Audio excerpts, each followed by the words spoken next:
Assalamualaikum warahmatullahi wabarakatuh. Hai teman-teman, di sini kami dari kelompok 7 akan mempresentasikan tentang penentuan media dan sumber belajar.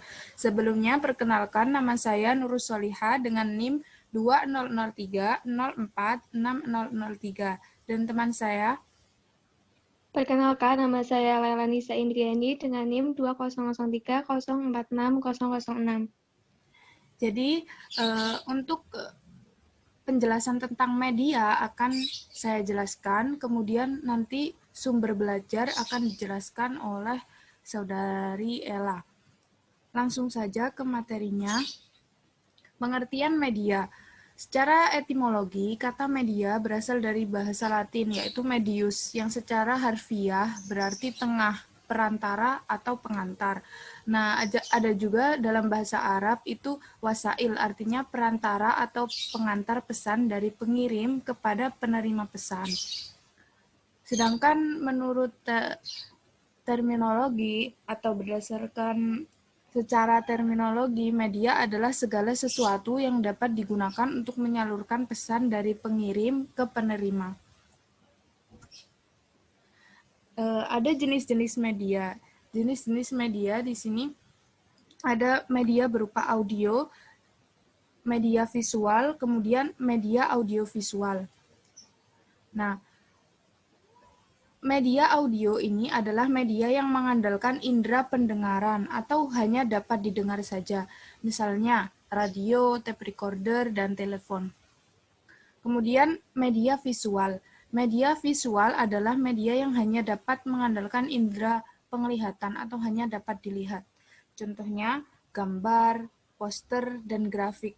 Kemudian kombinasi antara dua media sebelumnya, yaitu media audiovisual.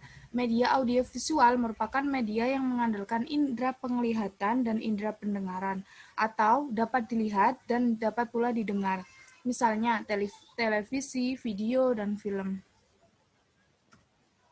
Kemudian di sini kita akan lanjut kepada kriteria pemilihan media.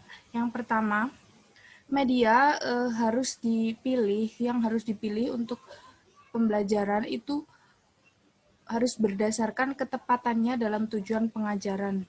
Kemudian kemudahannya. Jadi media itu dipilih berdasarkan kemudahannya memperoleh media tersebut. Kemudian yang ketiga adalah keterampilan guru dalam menggunakannya serta tersedia waktu untuk menggunakannya. Karena media di sini adalah sebagai perantara, maka tergantung dari keterampilan guru dan apakah tersedia atau tidak waktunya jika menggunakan media-media tertentu. Kemudian yang terakhir adalah disesuaikan dengan taraf berpikir siswa.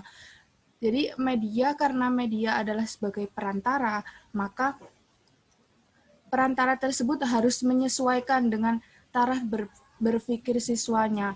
Apabila siswanya itu kalau menggunakan audio visual saja itu sudah paham, maka boleh menggunakan audio visual saja. Tapi kalau misalkan tarafnya itu dia lebih paham atau lebih mudah mengerti jika menggunakan media audiovisual, maka media audiovisual sangat disarankan begitu.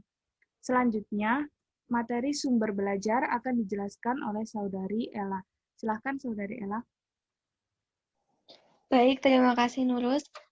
Saya akan menjelaskan mengenai apa itu sumber belajar. Menurut Association for Education and Communication Technology atau AICT, sumber belajar adalah segala sesuatu yang mendukung terjadinya proses belajar termasuk sistem pelayanan, bahan pembelajaran, dan lingkungan.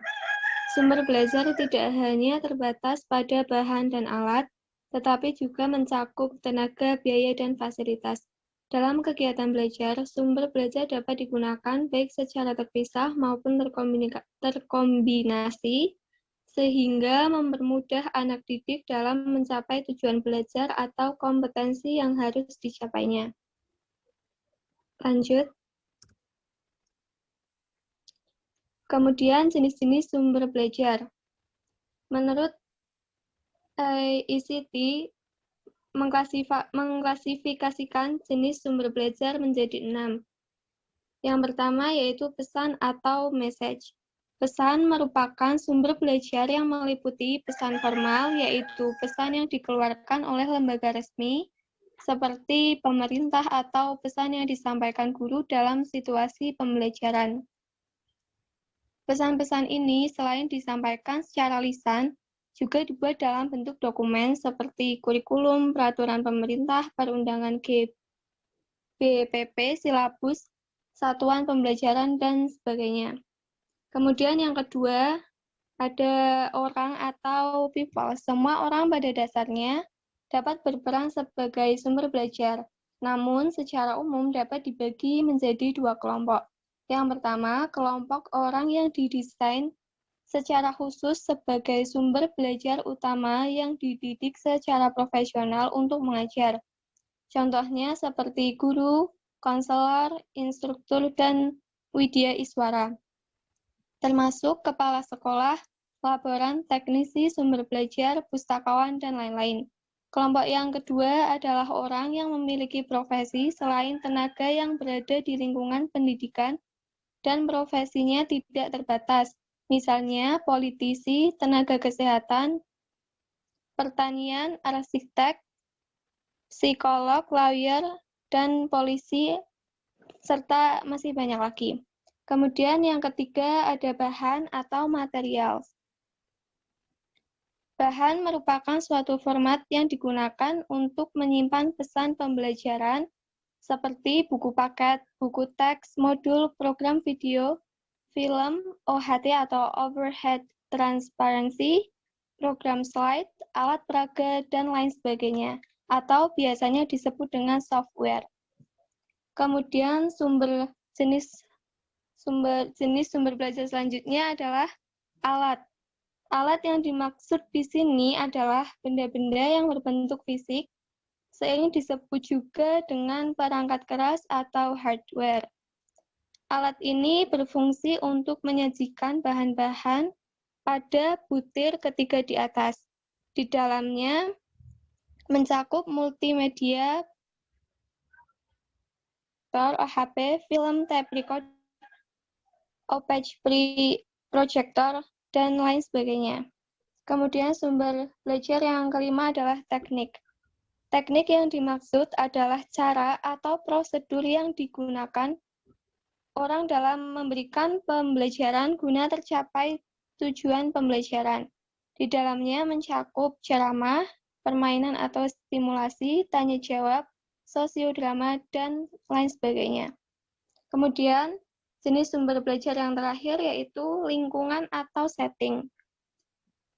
Mohon maaf, latar atau setting.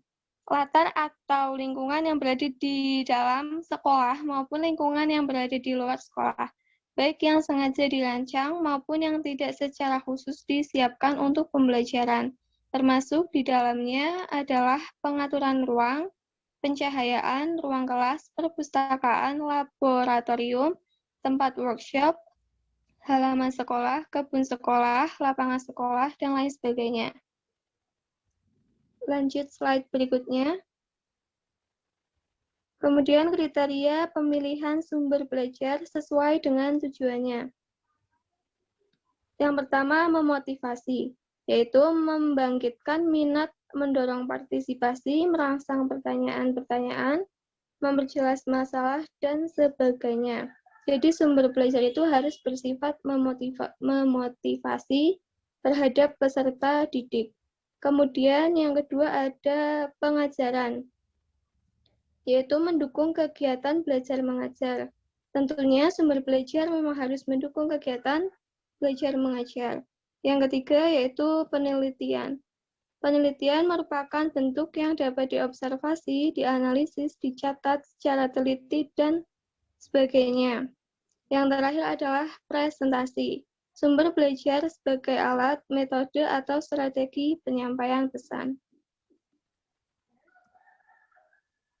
Oke, sekian dari kami. Itu adalah penjelasan tentang penentuan media dan sumber belajar.